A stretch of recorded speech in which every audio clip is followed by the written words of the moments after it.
Salut maker et graphiste en herbe, on va voir aujourd'hui comment réaliser une petite collision avec Blender.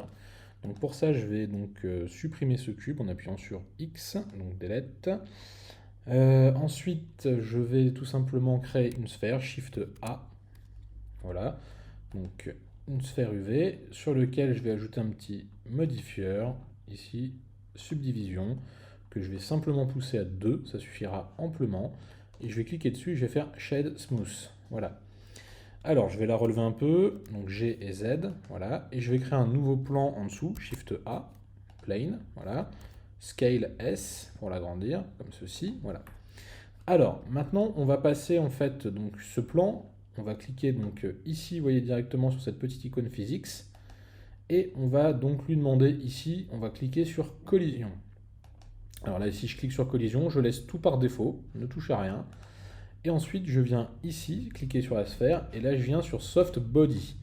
Et sur Soft Body, je vais simplement, pour que la sphère puisse descendre, décliquer Goal.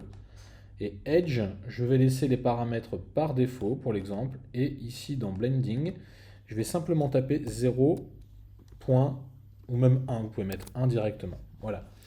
Alors, End, ici, je vais lui demander de s'arrêter à 25, parce qu'il n'y a pas besoin d'aller beaucoup plus loin.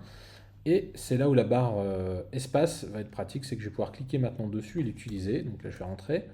Voilà, cette fameuse barre espace qui avant servait à rechercher, et bien maintenant, elle permet de lancer le player. Alors là, ici, oui, j'étais un peu court, vous voyez. Donc je vais mettre un end à 100. Voilà. Hop. Et on voit effectivement notre sphère qui descend et qui s'écrase. Alors ça peut être plutôt pratique. Là, ici, j'ai un end à 100, mais si par exemple, je m'arrêtais. Alors hop, je vais faire espace. Imaginons que je m'arrête là, ici, ploup, voilà, au moment où la collision se fait. Donc là, je pourrais très bien utiliser la caméra et l'utiliser comme image de rendu. Voilà. Eh bien écoutez, j'espère que cette petite astuce vous aura plu. N'hésitez pas à trifouiller aussi avec Pull, Push, Dump, c'est l'amorti.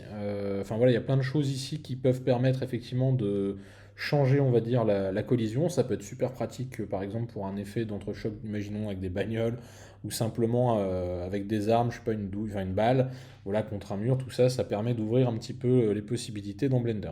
Eh bien écoutez, si ça vous a plu, mettez un petit pouce bleu, et si vous voulez continuer à nous voir, vous pouvez vous abonner sur la chaîne, et moi je vous dis à très bientôt.